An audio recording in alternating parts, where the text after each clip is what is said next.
Nigeria, by extension Africa, battles a growing youthful population and with little or no meaningful engagement leaves a ticking time bomb on our hands. We are a blessed continent with great wealth, both in people and material. Our focus on ways remains driving conversations that affects us all. Topics in the news, social concerns, politics, leadership, governance, empowerment, resource management, conflict management, finance, SME sustainability, technological innovation, food security, health, education, brain drain, our well-being, citizenship, and much more. Our goal is to continuously drive these conversations, keep them burning at the table to effect a positive change, both for our nation and continent. Ways, what are you saying, has a secret ingredient that completes the conversation every single episode, and that ingredient is you. Our past conversations shaped our yesterday. To shape our tomorrow, we must keep talking. So, I want to hear you. Be a part of our live conversations Mondays through Fridays. And let's all have our say. In Nigeria, discussions about governance often center on president, governor, or the National Assembly. However, the local government areas represent the tier of government closest to the people, directly influencing daily life. Now, despite their significance, local government areas election frequently suffer from low voter engagement, leading to a cycle of neglect and unaccountability. It's another wonderful episode on your favorite primetime show, Ways. My name is Osayua Mesali, and today we're discussing why local government elections matter more than you think. Now, remember, Ways is all about you. You are the wine Ways. So be a part of the conversation every single day. Add your voice to the discussion. You can also head on to our YouTube channel. It's at Official Upgrade TV. Hit the subscribe button, like, share, invite your families and friends to join the show right now. And when I open the phone lines, I'd love to hear your thoughts on this topic, right? Why is it that local government elections, they don't have the attention that it's supposed to have, and why it matters more than you think? As always, let me allow you to ponder on my quote for the day. It says, leadership is not about the next election. It's about the next generation. And this was from Simon Sinek. It's not about every 4 years or every 8 years. It is about generations to come. So if you understand that, you would definitely pay attention to the kinds of leaders that we are electing. So we'll delve into all of this much later. But first, let me run off on a break. When I come back, I'll let you in on my news interest for the day. Stay with me.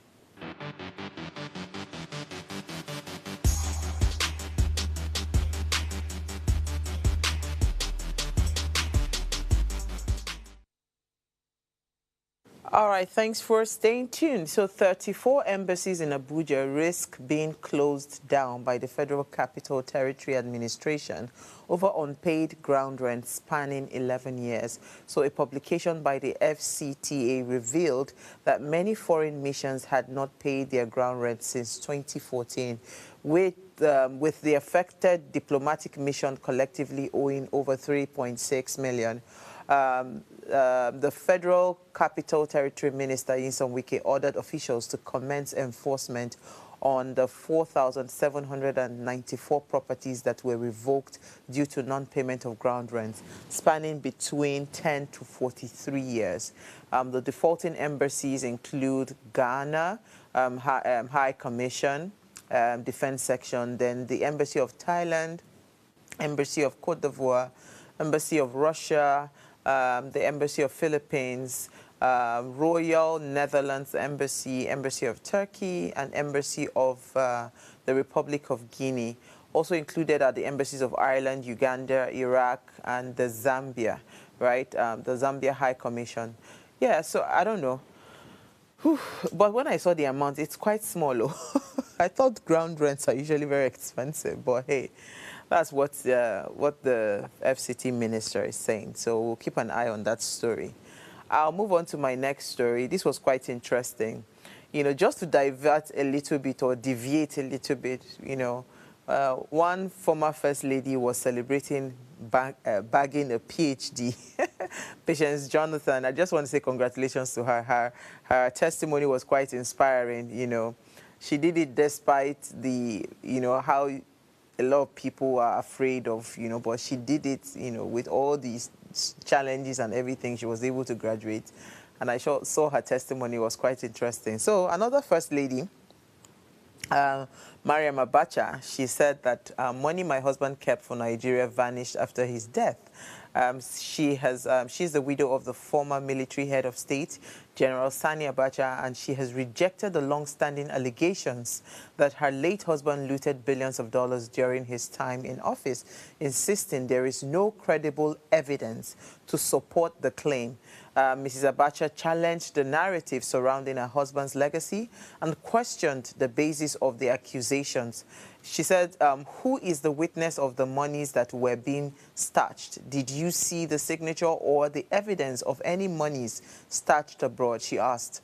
She also claimed that the funds her husband allegedly secured for Nigeria disappeared shortly after his death. She criticized the continued focus on her husband nearly 3 decades after his death, questioning the motives behind the scrutiny. Well, I think it took her long enough to talk. Because, this conversation has just been all over the place, Abacha loot from, from different presidencies. So I don't know why it is coming at this time.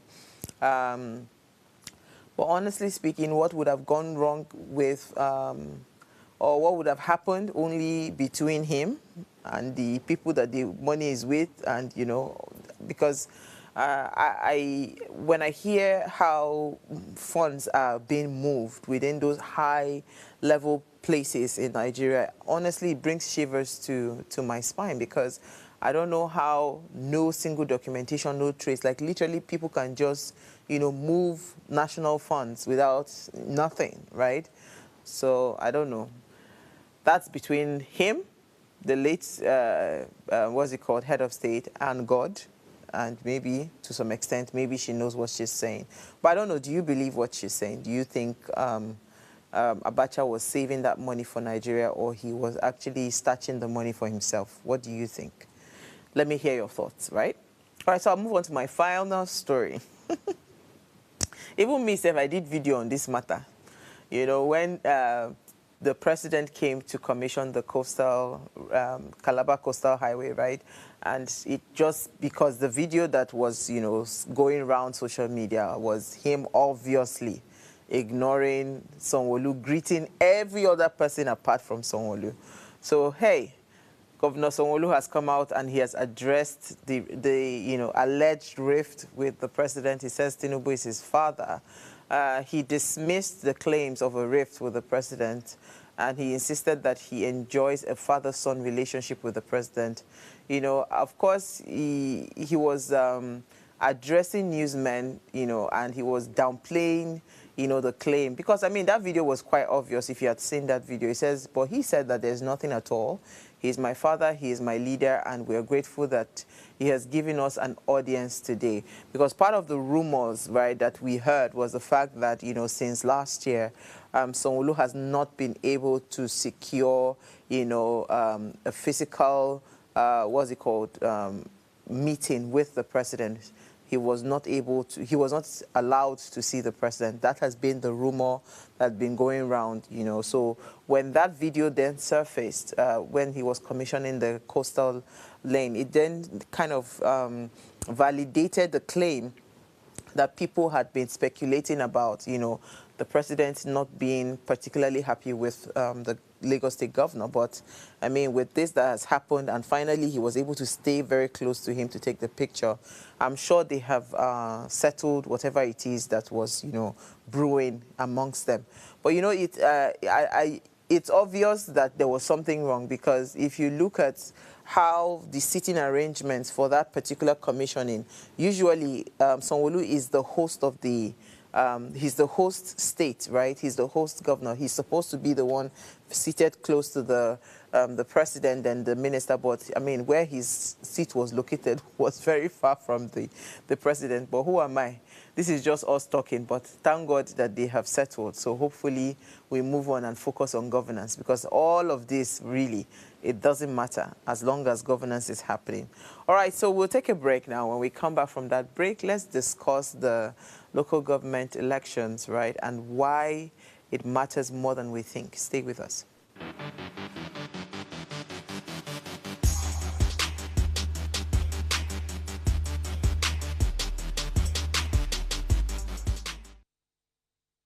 Life is made up of moments, some that fill us with joy, others that test our strength. Welcome to Heartlines. This is our space to explore the highs and lows of human connection, the love, the heartbreak, and resilience that shapes our life. From relationships to friendships, parenting to partnerships, and so much more. Every week, we share stories and conversations that define us, navigating love, separations, the struggles of parenting, dealing with anxiety and managing the pressures and stress of life. Real conversations that bring us closer, helping us heal, grow, and connect. So join me Mondays through Fridays at 10 p.m. for Heartlines, the show where we connect hearts, have real conversations with real people, one story at a time.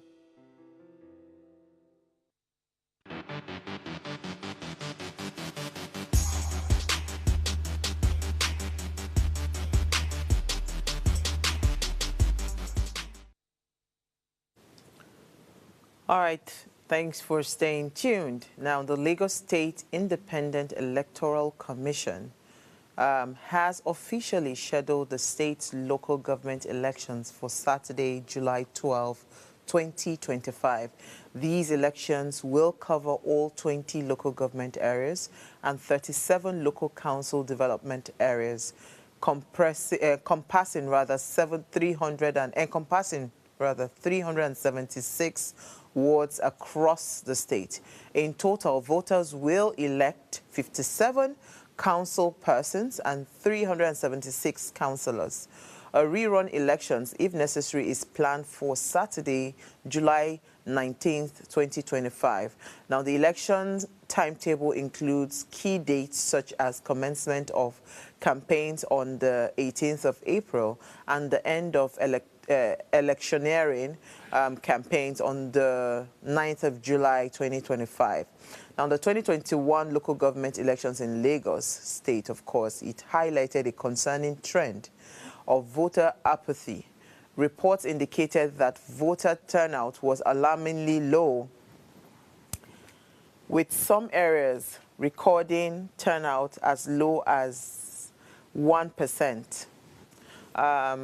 This apathy undermines the democratic process and allows ineffective leaders to assume office without genuine mandates. So again, joining me to shed light on the issues around the local government elections and why it matters more than we think is Cynthia Mba Malu. She's the Director of Programs, Yaga Africa. Thank you so much, Cynthia, for joining me again. And good evening. Thank you. Good evening. Yes, we always love it when you are around, so you can help us break it down. Okay, Cynthia.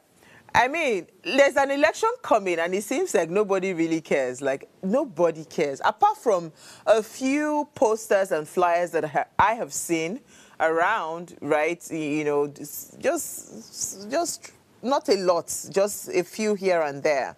People really don't know that there's a local government elections coming up in around, right? So why do we have this apathy when it comes to local government, given that they are the ones that are supposedly closest to us in terms of governance? They are the ones that actually are supposed to do their job and make us feel like, yes, government is working. But yet we don't really pay attention. Why do we have this apathy? Well, thank you, and thanks for inviting me again. It's always good to see your beautiful face and listen to your analysis. Also, I enjoyed your intro section. I think it's because for a long period of time, a lot of Nigerians have not felt the impact of local government or local governance. It's almost like that level of government is non-existent in the lives of people. So if you think around, I think about the fundamental functions of local government areas as stipulated in our constitution. You would just looking at the functions alone, your question would be, oh, this is what local government is supposed to do. A lot of Nigerians don't even know the roles of local government, and so when they even fail in their roles, you are not sure on how to hold them accountable. But the bigger question is, um, already they do not perform a lot of these roles, so we do not even see the impact of these local government authorities in our lives. However, we need to change how we engage with local government. And I give you a simple example. The one important role of local government is primary education. If you can imagine, if you have a functional local government area and you have a functional primary education system, that every child in Nigeria would have equal and equitable access to quality education. Just solving that alone changes the game. It takes away the pressures you have on parents from low income or parents who are low income earners or who are struggling to survive, because the idea of public education at the primary level is to ensure that education is accessible, is affordable, and it's also quality.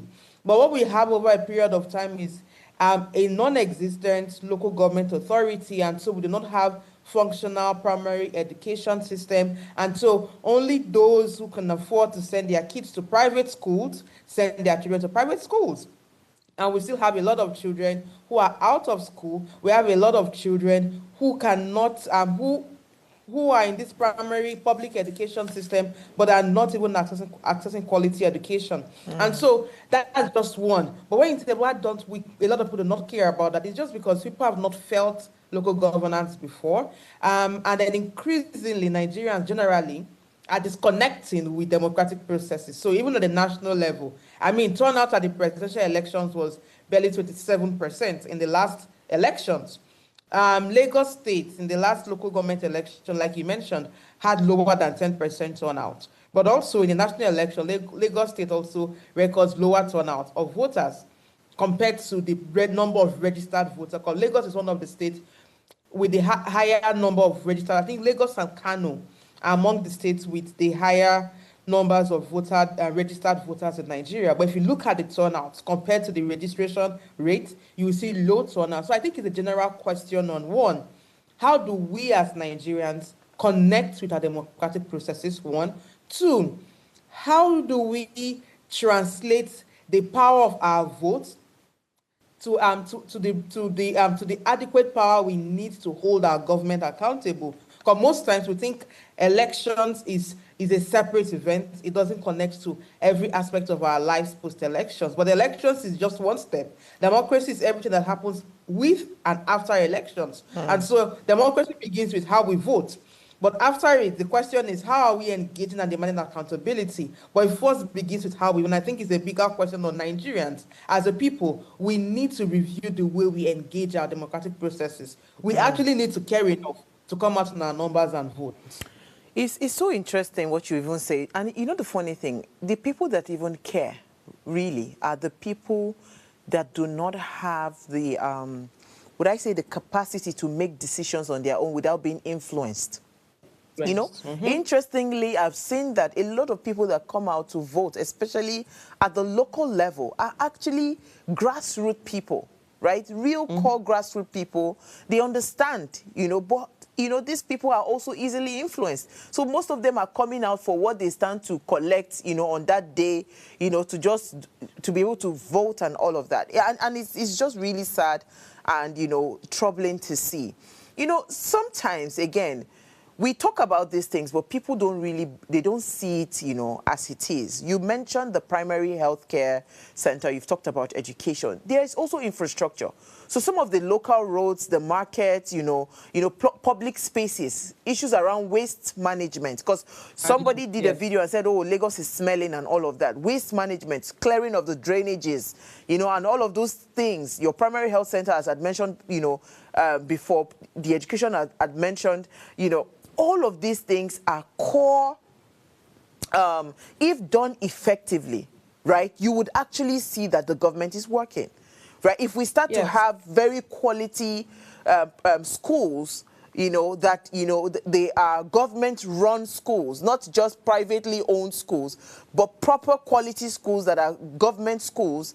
You have primary healthcare centers that you can go to, and you have effective and very clean service. All of these things, all of them, it is the impact of electing the right set of people at that local level. And yet, people still just look away, right? And I don't know why we have this, but I get you. It's a national problem because it's not just only at the local level. Even at national level, we are still having the issues around, what's it called, voter apathy, because of the lack of trust in the democratic process, right? But because we need to solve this problem, because we need to fix it, right? How do we even navigate this challenge? Is this something that, how do we even go about it? If we say, okay, you know what, we identify that we have apathy, we have a problem, right? But because this thing matters more than we think, we have to solve the problem. How do we even start? I think first, it begins with giving people an incentive on why participation matters and why local government authorities are very important to us. Because we cannot talk about national development if there's no development at the local level. It has to be a bottom-top approach. And the truth is, we can call the president, we can call the National Assembly members, but at the end, if we don't have development beginning at the local level, it's going to be very difficult to achieve sustainable development at the national level. And so for me, the first thing is the incentive on why you should participate. I think in the period leading to these local elections in Lagos State, especially Lagos, because I believe if we get anything right in Lagos State, we can get it right in other states. And I think the first thing is the voter education needs to be a lot more elaborate and deliberate. And why do I say that? A lot of people need to understand how quality of local governance affects and impacts on their lives. We talked about public education, the primary education at the local level, at the local government level. Primary health centers, the fact that we need to start connecting people, that the fact that we lose mothers just because they are about to give birth, but they have to travel miles to get a good hospital that can attend to them, while ordinarily they should have maternal care services in primary health centers. The fact that we're losing mothers on a daily basis is because we do not have functional local government authorities. The fact that you can't afford to send your child to a good school and the public school close to you does not provide quality education that equips your child to compete equally and fairly in the world is an issue we need to get people to care about. To say, hey, the reason your child can't have quality education is because local government is failing. You need to come out and vote so you get in the right people who will represent you at the executive and the local council level, because you have councillors representing every ward in Lagos State. So we have to build an incentive, a narrative on why this is important. I was in a meeting with some people, with some local some citizens at the local government level in Lagos State. We did some work in Ikeja and Kushofe and some other local government areas in the state. And one of the meetings was with the Butchers Association. And a lot of them were complaining, the butchers and the market women, about multiple taxation, about how where they slaughter the meat and all of those things. There's poor maintenance. They face a lot of challenges, and then they are forced to pay multiple taxes. Not just that, the market women, the small business owners. Those are things that your local government authority ought to take responsibility for, one, to maintain, to regulate, and to ensure that you have a properly established place of business for these kinds of businesses. There are businesses that ought to thrive because of a functional local government, but today they are failing because our local governments are not working. So we need to start showing people the incentive, especially at the grassroots. He said something very important, that we have more voters at the grassroots who come out to vote, because a lot of the elites, sadly, do not even engage elections the way we have people at the grassroots. But unfortunately, there's also the challenge of those at the grassroots level have also been placed at a disadvantage because of their economic realities. And so they are vulnerable to influences, especially financial inducements, to vote against their ordinary decision. And so we have to begin that education with, one, those are the grassroots, because at the end, they will be immediate beneficiaries of a functional local government. But then the elite needs to also understand that every one of us live in a local government. Every one of us, Ikeja is a local government. So every one of us live in a local government. And so if we do not understand that there are some of the roads that connect our communities, our streets, some of these are within the responsibility of the local government. If we don't understand that, the drainage you talked about, as simple as ensuring an effective and efficient drainage system, can save us a lot of health hazards. If you look at Lagos State, every year you deal with issues of flood. It's not like we don't know that it's going to rain heavily in Lagos every year, but we still deal with that. Voters and citizens are experiencing major hardship when the rains come. And one of the ways to solve that is if we have an effective drainage system that works. Everyone is affected. And so I think the elites, we need to understand, especially young people, that our ability to get governance to work for us begins with coming out to vote in the right people, increasing our numbers. Because when you increase turnout, it's difficult to buy everybody. Imagine if 50% of voters come out. You cannot buy everybody. The reason it's easier for vote buying to thrive is because you have lower turnout. So with lower turnout, you can have people giving out monies as bribes to smaller populations. And even the quality of the minds of the people that come out, they are easily the bribed. the quality, that's the thing, because those are the people that are economically disadvantaged most of the time. And some of them, honestly, for them, just give me what I can take today, I'll eat it and go. I don't care about that. But we need to also start education to them to help them understand that, hey, your business is dependent on how this local government works. Your child's future is dependent on that. Do you want the circle of poverty to remain with you? Because the reason your child can't compete fairly with the children of the rich is because the quality of the education is already jeopardized at the commencement phase. If you miss primary education, you're going to struggle for the rest of your life. That's the truth. You need to get a foundation, and I think that is key. Then the primary health care center, any Nigerian should care about that, because the last thing you want is to wake up in the middle of the night. You need medical attention, and you need to drive kilometers to get to a hospital where you could easily, ordinarily should be able to access healthcare in a primary health center. Yeah. But these things are not functioning because we're not getting the right people in, and we're not making the right demands and putting the attention we need to put on local government elections. Okay, so I'm going to touch on that, having the right people in, very quickly. But, I don't know if you saw that video that went viral. I think it was Isaac Fayoshe's page. I had seen it first before other people started sharing, where a man had seen some accident victims in Abuja and took them to the Federal Medical Center, and, the nurse was just being very lackadaisical about, taking or attending to them. I mean, these are things that you see on a daily basis. That video is enough for you to have something, riled up in your spirit to say this cannot continue. But unfortunately, we see those things and we just, we continue as business as usual. But you touched on something very important, voter education, right?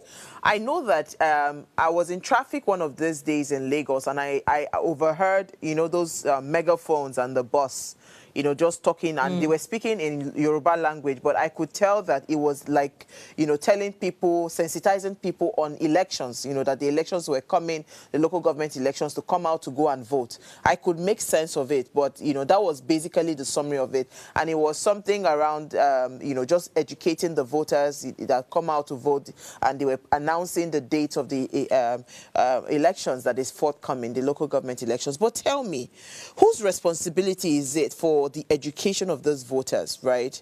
And is the government truly interested in educating voters in the real sense? Because if the voter become very literate and they understand the power that they wield, and they understand how important they are in the electioneering process, would that not be a disadvantage to a government that is not ready to work? I don't know if you understand me.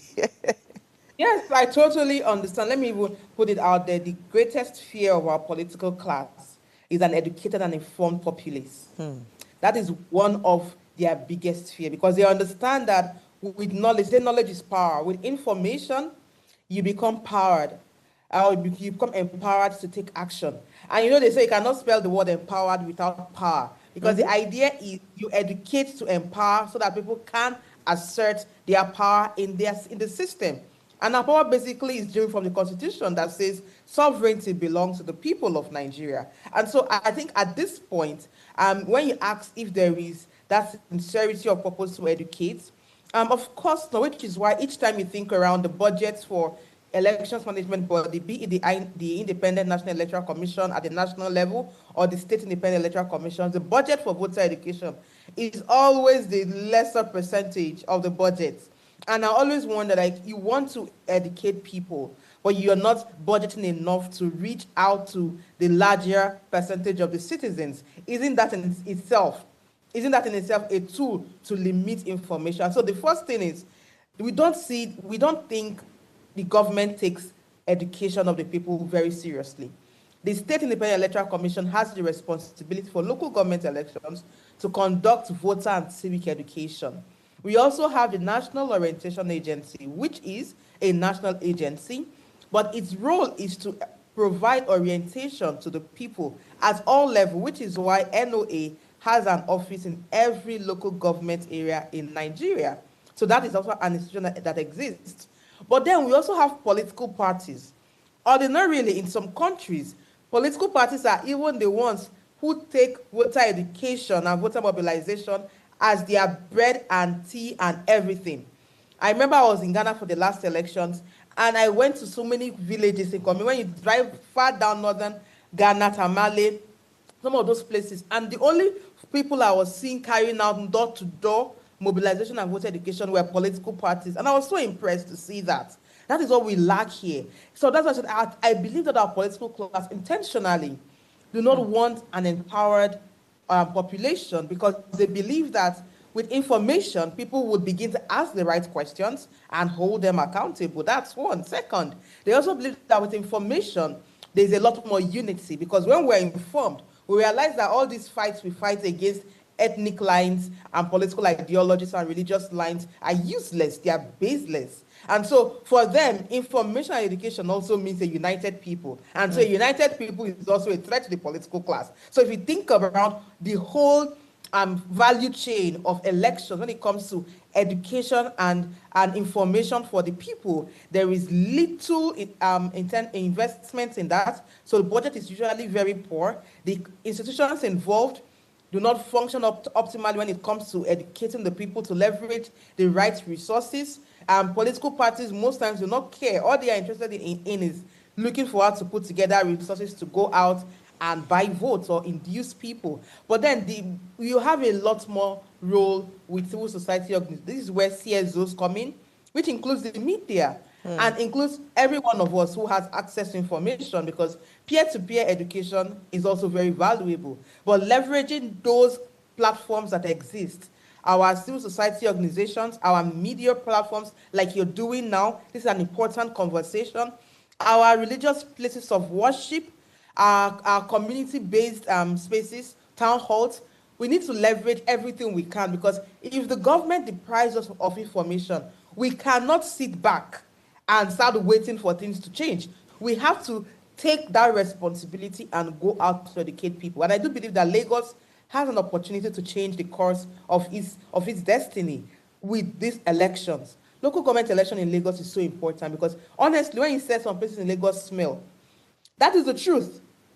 You move around some places, you just can't stand the smell. It's such a beautiful city.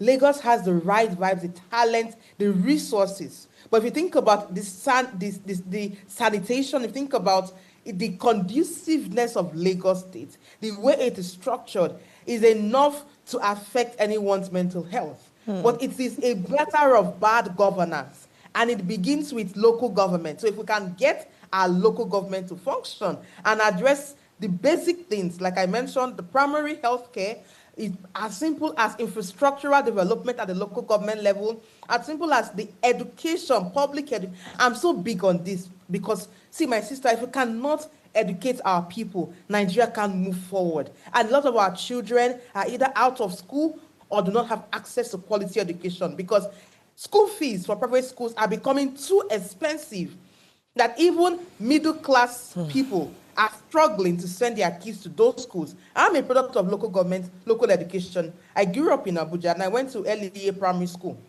All true. Then at least the quality, this was in the 90s. The quality, 1995 to 1998, 1999, the quality was good. And I keep saying that if we can just go back and get the basic. And I know I have a lot of friends who are in top places who were my classmates at that level. But I don't think I can send my child to that school that I went to because the quality has dropped. At that time, we were competing with kids in private school. The best student in Abuja that had a common entrance score was from my school. We were competing because then there was investment in public education at the primary level. And I do believe that it can work if we get our local government to work. And it's as simple as coming out on July 12th to vote. Vote the right candidates, the right councillors that would speak for your people. Let's get these basic things working. Primary health care is key. People are dying just because of simple things that ordinarily should be provided for primary health care centers. But we're losing citizens to that. And it's just because we are not having local government authorities playing their roles. I don't want to talk about the health hazard. The poor drainage, the way we live in some of our cities already has shortened our lifespan. Absolutely. When they say Nigeria, the expectation of life is not because people are living recklessly or living life without expectancy.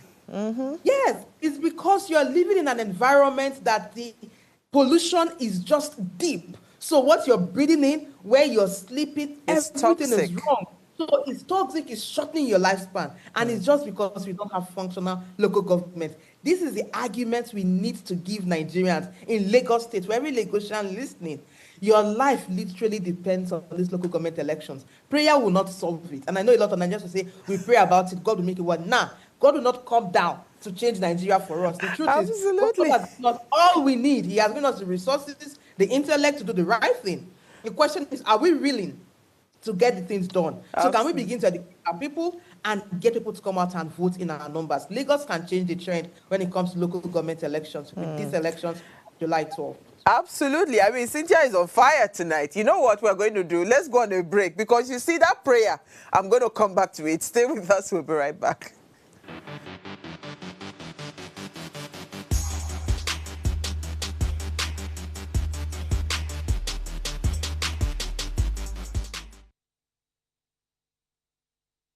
Thanks for staying tuned. Now, if you just tuned in, today we don't have time, so we have to continue the conversation. We are discussing why local government elections matter more than you think. Now, remember, you can join this conversation. Send us an SMS or WhatsApp to 081-803-84663. Our phone lines are also now open. The numbers to call are 070-2500-7749 or 070-1424-2420. Let's hear what you have to say. Cynthia, I'm so excited and I'm happy that you mentioned the church, right? Because, again, one of the biggest culture shapers and mind molders, right, are religious leaders, because they almost have like a cultic following when it comes to the people. And these people, these religious leaders are always, it's either you are in church or you are in a mosque. Like literally every week you have to go somewhere. Some even go as far as much as 3 times in a week, right? So going under the tutelage of some leader, be it a Christian or a Muslim religious leader. Now, how do you think the church can change the game, right? Or the religious houses, so we don't leave it to just Christianity. How do religious houses change this game? Because even religious houses, I don't think I've ever gone to or I've ever seen any man of God that is saying that local government elections is coming up, make sure you vote. But you always see them, they do that during the governorship, they do that during the presidential elections. But I have really not seen, correct me if I'm wrong, I've not seen any pastor or any clergyman go to say local government elections is is coming, go out en masse and vote, you know, like kind of lead that entire conversation. So how do you think religious organizations can begin to change this game and help to sensitize people on the importance of this very critical, tier of government? Well, I totally agree with you. The church, the religious institutions have an important role to play, both the Christian and the Muslim faith. And that is because the religion in itself is a powerful influence when it comes to how behaviors are changed, identities are defined, and even our political ideologies. But increasingly, we're seeing our religious institutions fail in that leadership role they ought to provide. I do believe that ahead of these elections, the religious institutions have a power to make these elections a priority issue because, like you mentioned, a lot of time you see them talk around the national elections, the presidential or the governorship elections, but we don't see conversations around local government elections. And they do not understand that the role they claim to provide as moral leaders begins with how they inform the people on their responsibilities. And I always say that even in the Bible, Jesus would say, give to Caesar what is Caesar. He never in his preaching or teaching told us to stay away from the society or the state that we work within. And the idea is that as religious individuals, we claim we're very religious in this country. Our religious leaders need to make these elections an important elections. One, by using the pulpits where they preach, where they reach out to their congregation to talk about the importance of local government elections, to highlight the functions of local government elections, and to encourage their followers or their members to go out and vote. I don't believe in campaigning for one party or the other in religious places because also you need to give people the freedom of choice. But I believe in providing that basic information on why elections matter at the local government level and why you should vote. That's one. The second is increasingly we're beginning to see religious leaders who, rather than empower the people with the right information, misinterpret our religious books and use that for their personal interests, I would say. When we see people talking about, oh, all you need to do is to pray and pray and pray, we even know that the church does not run only on prayers. That's why you go and mobilize resources. That's why you go and camp, get members to join you. We know this. But when it comes to how we engage with the state, we think that all we need is to ask people to pray, to invest, and to sow seeds so that their lives will prosper. All of these things we're doing, and I think a lot of times religious leaders sadly leverage on the gap in the governance, because when things don't function in society, the people then rely on the religious, or they are on God and all the prayers they want to do. So because they say, oh, your life, you're not feeling well, instead of saying, oh, because your health care is not working, your primary health care is not working, you need to get that to work, they tell you to come for miracles to happen.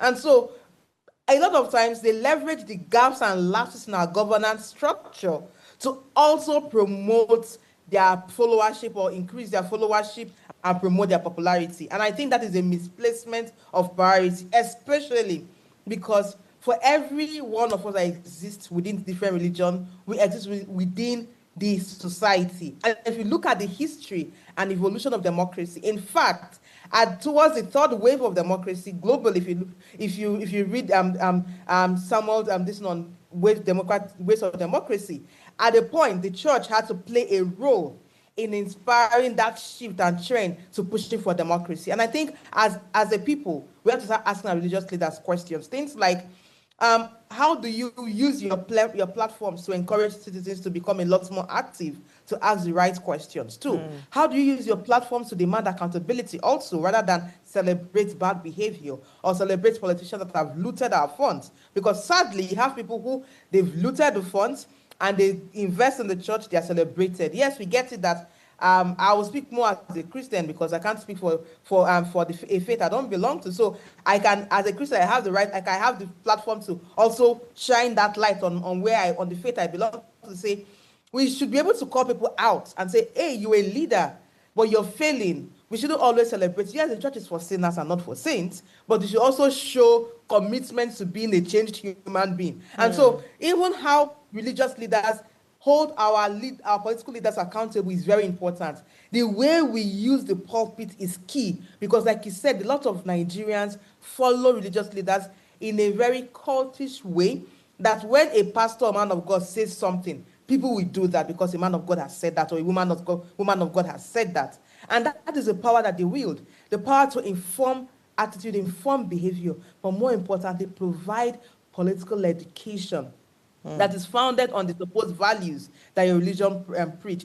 No religion preaches docility or passivity or passiveness. I can't remember. I don't know which is the right one. No religion. Even in fact, the Bible will tell you can either be hot or cold. You'll be You you'll can't. be spat out. You You can't. cannot Yes, you be can't sit lukewarm. on the fence.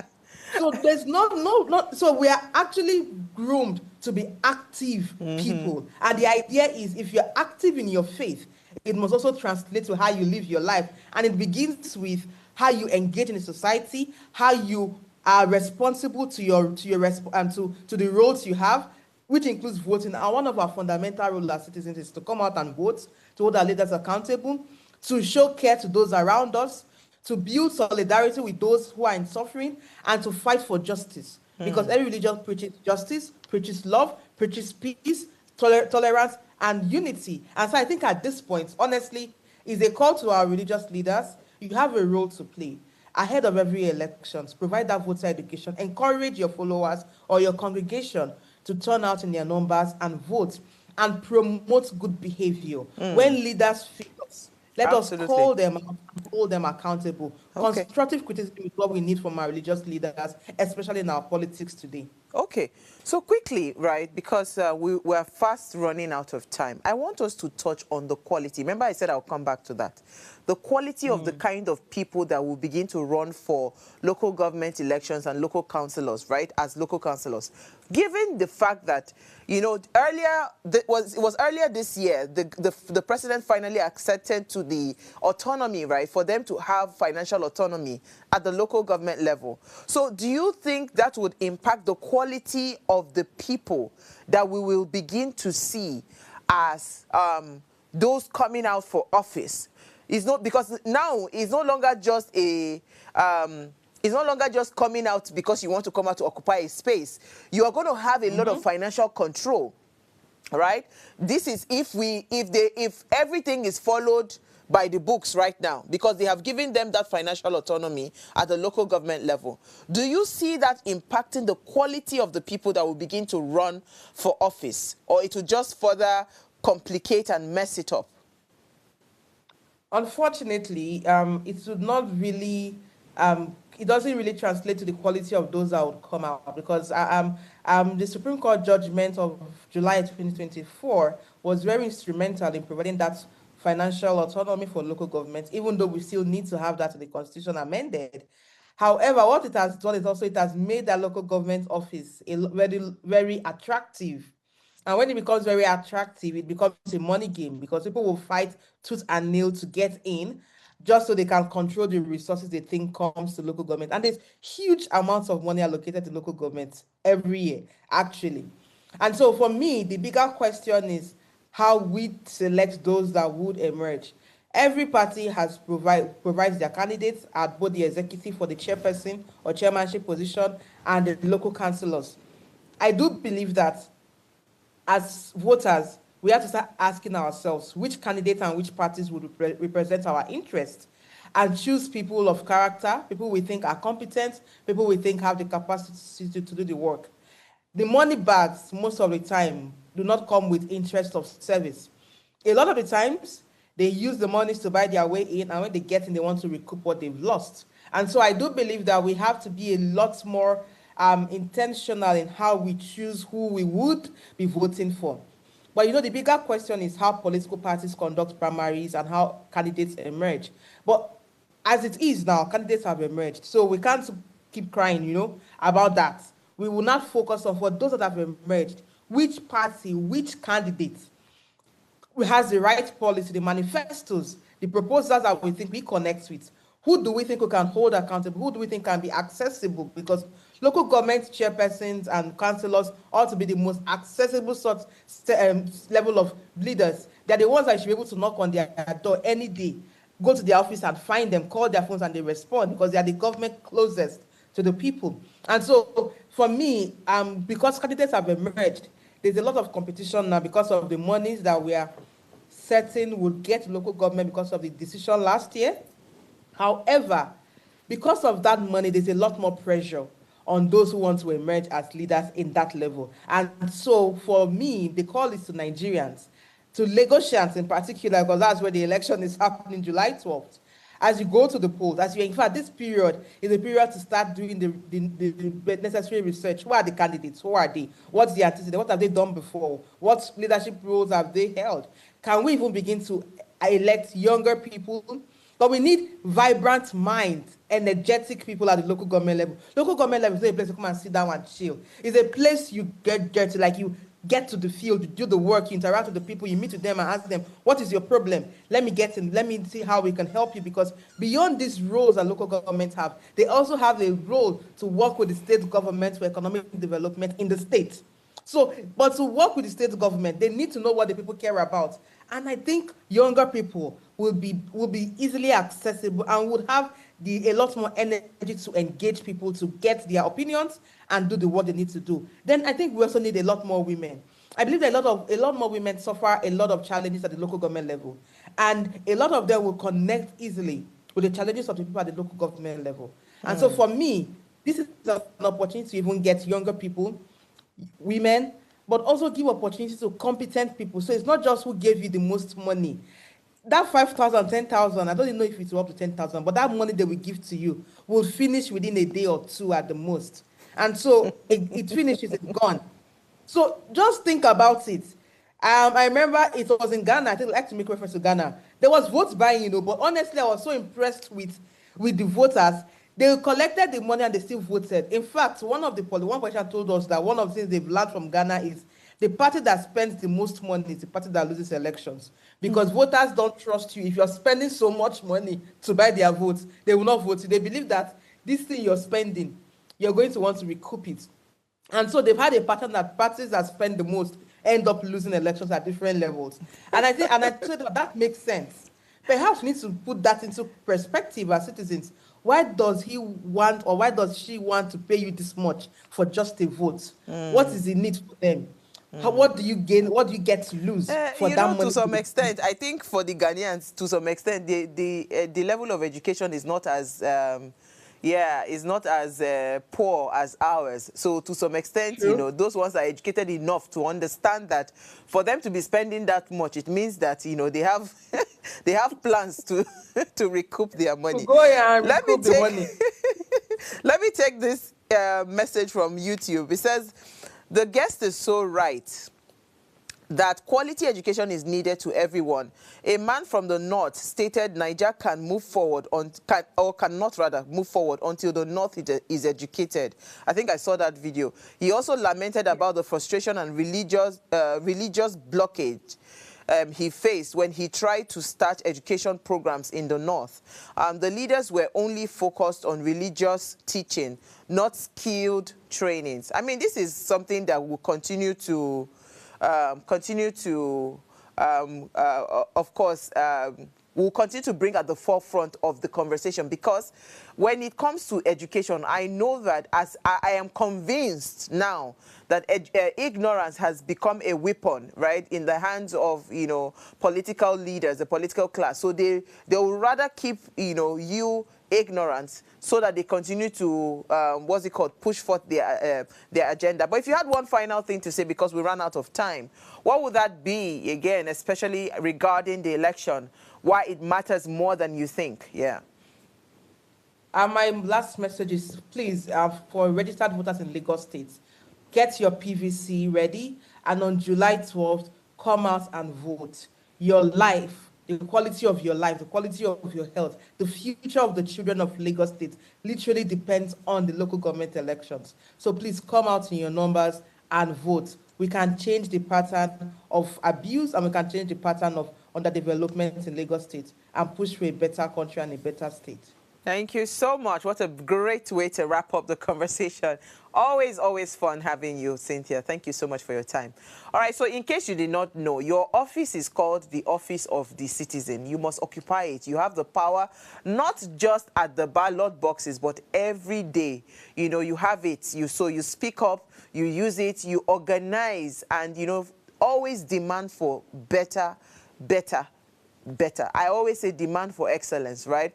You know, so the local government elections are not mere formalities. They are actually very pivotal in shaping the quality of the life in our communities. By actively participating and holding our leaders accountable, we can ensure that our local government areas serve the people effectively. So the upcoming elections on the 12th of July, 2025, it presents an opportunity for us as a people, as citizens, to make our voices heard and influence the direction of our localities. So please, you are not doing anybody any favor but yourself.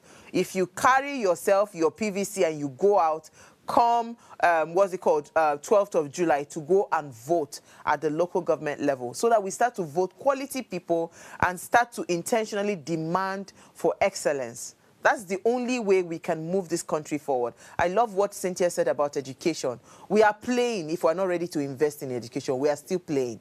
So we need to start to demand for those quality people that would pay attention to healthcare and education. And of course, you know, our mobility, transportation, and all those road networks, very important.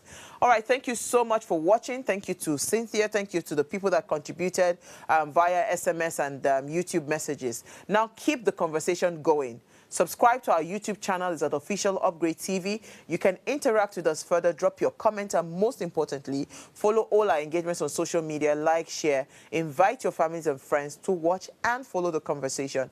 If you missed very, very important quote for today, it says, leadership is not about the next election. It's about the next generation.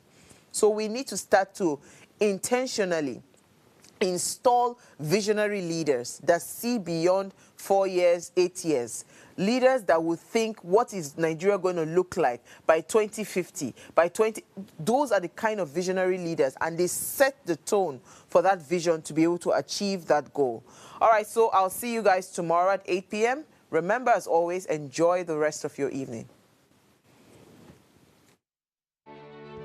Nigeria, by extension Africa, battles a growing youthful population, and with little or no meaningful engagement, lives a ticking time bomb on our hands. We are a blessed continent with great wealth, both in people and material. Our focus on ways remains driving conversations that affects us all.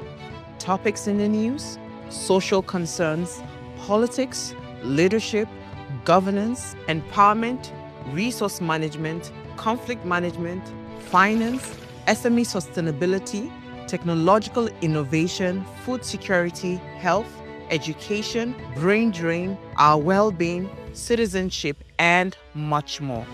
Our goal is to continuously drive these conversations, keep them burning at the table to effect a positive change, both for our nation and continent. Ways, what are you saying, has a secret ingredient that completes the conversation every single episode, and that ingredient is you. Our past conversations shaped our yesterday. To shape our tomorrow, we must keep talking. So, I want to hear you. Be a part of our live conversations Mondays through Fridays. And let's all have our say.